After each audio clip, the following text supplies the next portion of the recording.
Hi, welcome to this edition of Cooking with Dan. It's Tuesday, September the 1st, 2009, and man, the summer's gone by fast. It's already September.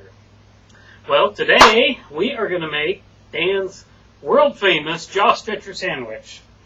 And as I've had all kinds of issues trying to make this before and fit it into the YouTube 10-minute period, we've got to really step on it. So I've got everything laid out. Let's get the camera down here. I think I fixed my lighting problem. It sure looks a lot better. Well, let's see. Okay, here we go. Alright, we got all of our stuff laid out here, so let's get started. We got 2 pieces of whole wheat bread. I'm sorry I'm going to have to really rush through this. You know, I didn't take the top off this doggone thing, so I'm costing myself time. Well, come on. I think I have myself all prepped up, and yet I forget one stupid little detail. Alright, so we got 2 pieces of whole wheat bread right here. We're going to start out with some just standard mayonnaise. Not a whole lot. This is one of the bad things that go on the sandwich. Just put some mayo on there. Yum. You cannot have mayo, of course, if you're watching your weight or dieting or what have you. Okay, we got our mayo on there. Now we're going to take... Now this is my method for building this. I think it works pretty good. I build 2 sides and then I fix this so I can flip it over pretty easy. Now I take my shredded lettuce. This is the lettuce I was using last week for my burritos. I liked it so much I bought more. It's already shredded in the package. It's from Fresh Express here in town. Alright, so we got that. Lay the lettuce on there. Now we take our mustard, which has been opened. It's brand spanking new, and we're going to squirt a bunch on there. Love mustard. Don't like to go overboard on mustard. I do that so often. Alright, now we got our mayonnaise, lettuce, mustard. So now we're going to lay our Swiss cheese on here. We're doing pretty good on time. We've only been at it about 3 minutes. I have to learn to keep my flap closed and do the work. I start talking too much, and then next thing I know, we're out of time. Okay, so now we got that on there. Now we're going to start with veggies. Let's start first with Stacker pickles. Very good for you. Now these are cut specially for sandwiches. You just lay them right on there. Yum, love pickles. 2 is more than enough. I'm not a big pickle fan, but a sandwich just ain't a sandwich without a pickle. Okay, now we got to do some slicing, and this I couldn't prep up ahead of time. We got a tomato from the nice fresh garden. We got a nice fresh tomato from the garden. I'm getting quite sick of tomatoes because I'm having them practically every week. But unfortunately, that's what happens. I can't seem to get rid of them. So now we're going to slice our tomatoes very, very thin.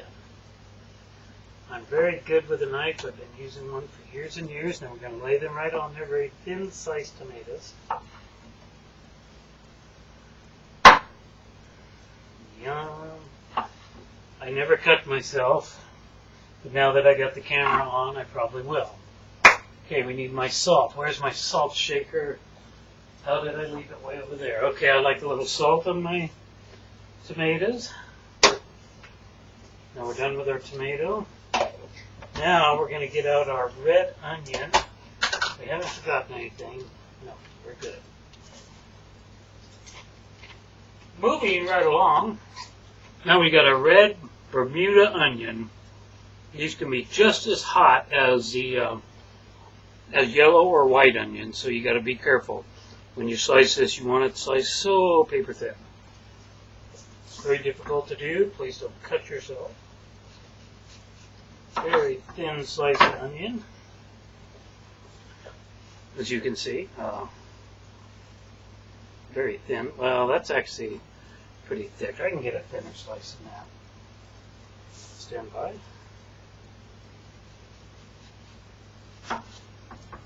That's a thin slice of onion.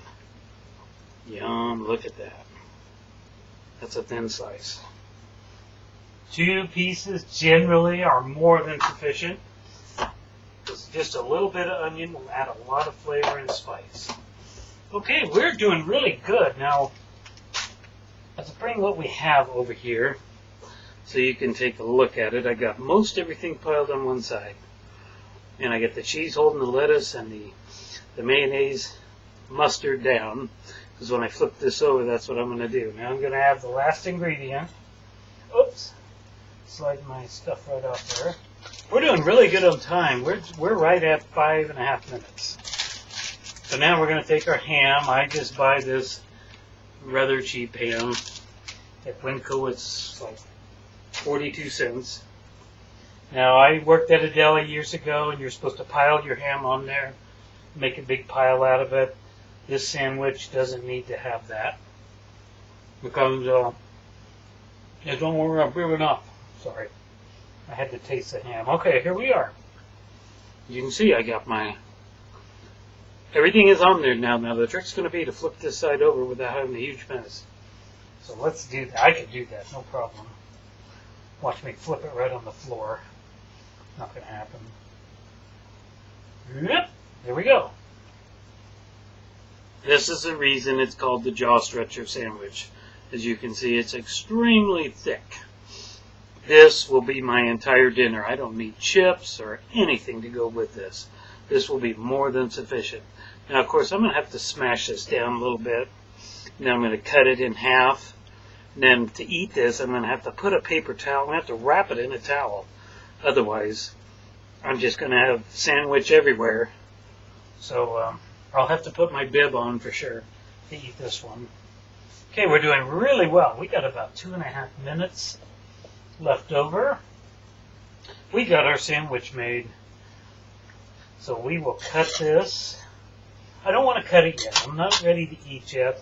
And as soon as I cut it, it'll want to fall apart and all that. So as we smash this down, you can see it's a little bit easier, but it is still going to be a mouthful. This is going to be my dinner tonight and probably several times this week. So we're done now. Here we are. That is my jaw stretcher sandwich. And that's going to be this edition of Cooking with Dan this week. As we got about 2 minutes left. Talk a little bit about what happened out of church today. I'm still thinking about that. It was so wonderful. JR and I were just so pleased that those folks come all the way from Montana and then they get to meet John. Wanted to meet all the rest, and perhaps they will. They're leaving, I think, Thursday morning to go back to Montana, but it was very sweet. I feel so good about it. I want to call JR on the phone right now and say, hey, man, wasn't that so good, you know? It was, but it's not that big of a deal. It was just very nice that they got to come and meet John finally after how many years of listening to him and watching the videos, and now they actually got to meet him. It was very nice. And come out to the service. The morning service, they're going to the Tuesday night tonight. They were at the Sunday. Very nice. Okay, we're running out of time, so we got to go. Come back next week, and I have no idea what I'm going to do for next week's Cooking with Dan. God bless you.